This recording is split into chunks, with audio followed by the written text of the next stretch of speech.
Okay, welcome back. This is lesson 1.1 notes on rational numbers. Our learning target is to understand absolute value and order rational numbers. Our success criteria is to graph rational numbers on a number line, find the absolute value of a rational number, and use a number line to compare rational numbers.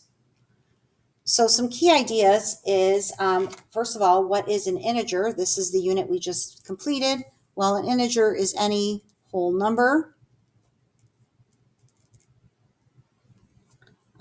Examples of this would be -2, -1, 0, 1, 2. And of course, they go on in each direction. A rational number includes integers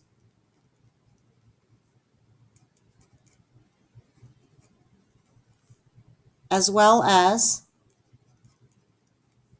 fractions and decimals. So some examples are 5, 1.5, -1 2/3,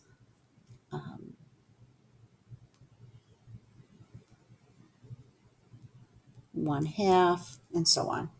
So they can be positive or negative and include integers. Okay, absolute value is the distance a number is from 0 on a number line.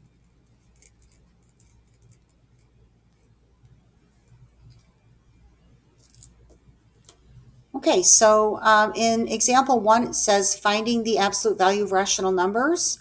A, find the absolute value of -3. So the first thing we're going to do is graph -3 on the number line. Well, that's located right here. And the way we graph it is put a point there. And then to count the distance from 0, so we're going from here to here, 1, 2, 3, because we're going by ones here.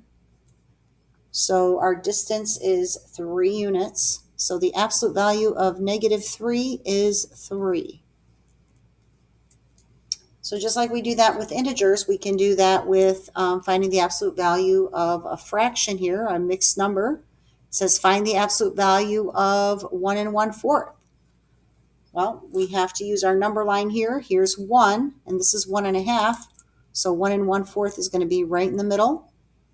And we're finding that distance from there to there, counting the distance. So since our number line is by halves, I'm going to have to put in my fourths here so that I can count by fourths. So I'm going to have 1/4, 2/4, 3/4, 4/4, which is 1 whole, and 1 more fourth for 5/4.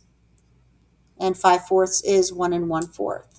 So our distance, or the absolute value of 1 1/4, is 1 1/4. Okay, we have a try it, find the absolute value. If we don't have a number line, we still can look at the number inside of the absolute value signs and know that that number is the distance from 0. So the absolute value of 7 is 7 units from 0. The absolute value of -5/3 is 5/3 units from 0. But we're going to simplify this because that's improper right now. 5/3 is 5 divided by 3. And 3 goes into 5 one whole time. 1 times 3 is 3. And then when we subtract, we have a remainder of 2. So that remainder is our 2/3. So our answer here is 1 2/3 simplified. And then we have question 6, the absolute value of -2.6. Well, that's just 2.6 units away from 0. Okay, turn it over. Now we're going to graph and compare rational numbers on a number line. So we have the question here in example 2 to compare -2.5 and 3/2. So our step 1 is to graph both on a number line. So the absolute value of -2.5 is going to be 2.5. And then 3/2 is the same thing as 1 1/2, or 1.5. So graphing 2.5, 1, 2.5, and I'm going to label this the absolute value of negative 2.5 because that's the original question that was asked to compare. Okay, and then we have 3/2. Well, we know that means 1 1/2. So here's 1 1/2, but I'm going to label it 3/2.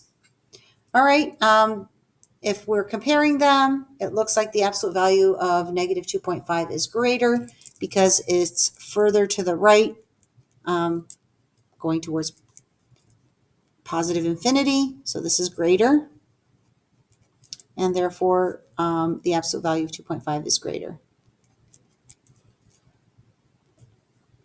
Okay, pause this video and try to sketch or compare the numbers below for 4, 5, and 6, and then come right back.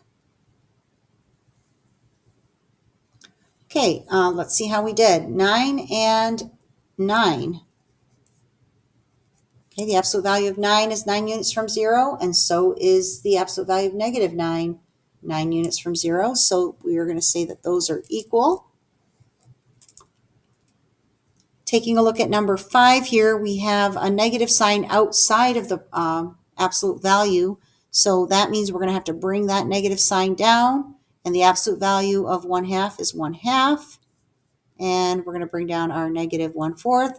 So we have to think about this. We have to think which number is greater or further to the right or less than. So again, a number line sketch would help us out.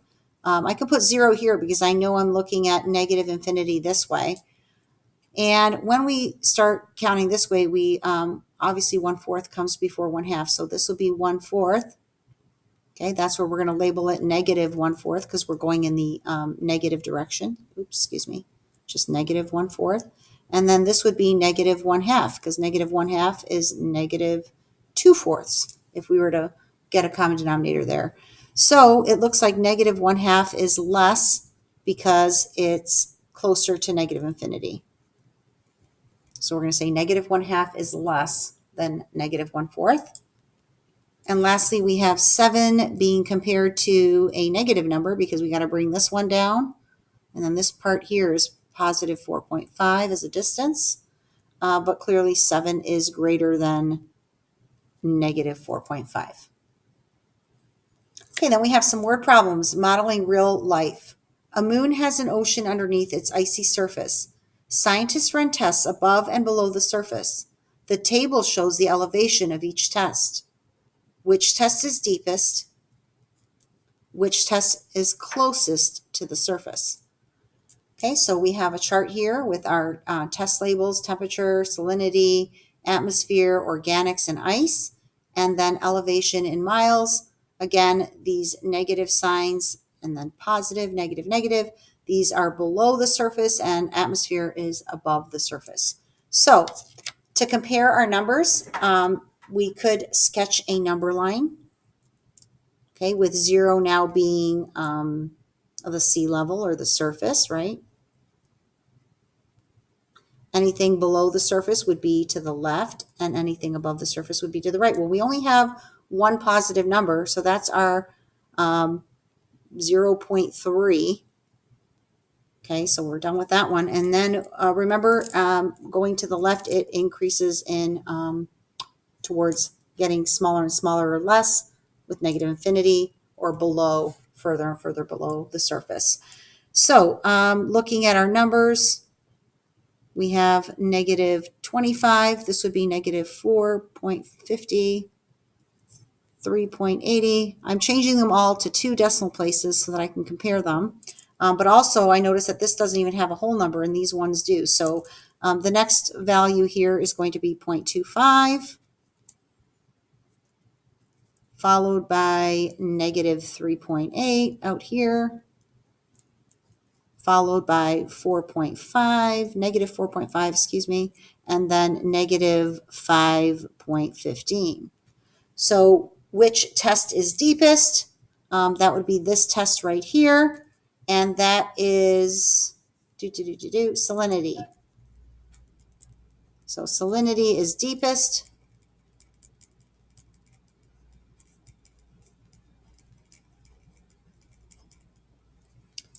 Okay, and then the next question is which one's closest to the surface? Well, remember our surface is 0. Negative 0.25 is closer than positive 0.3 because that would be 30. So this is 5 units, 5 100ths of a units closer to 0. So that was ice. So ice is closest to the surface. Now I could have done a vertical number line, which would have made more sense, but I just didn't have the space here on this worksheet. All right, number 7, an airplane is at an elevation of 5.5 miles. A submarine is at an elevation of negative 10.9 miles. Which is closer to sea level? Explain. Okay, so we're going to have our 0 here for our surface and our airplane out here. I can draw an airplane, the wing. Okay, the airplane, it is at 5.5 miles.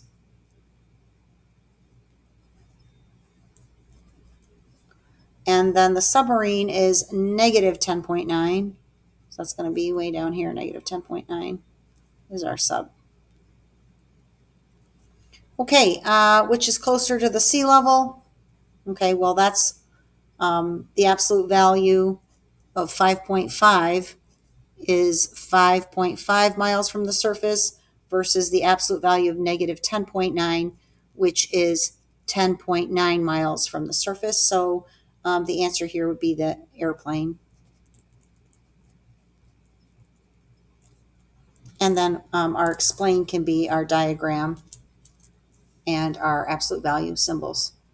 All right, last question at the bottom there. Compare using less than, greater than, or equal to. We have a fraction and a decimal. But when we take the absolute value of negative 4.8, that's positive 4.8. And again, remember here that we have that negative sign that has to come down.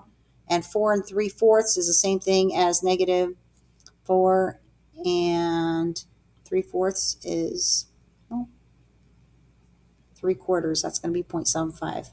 Okay, so you don't want to get too stuck on the decimal part here because you're bringing down this negative sign. So you have a positive number versus a negative number. Clearly 4.8 is greater. Okay, that's your work for today.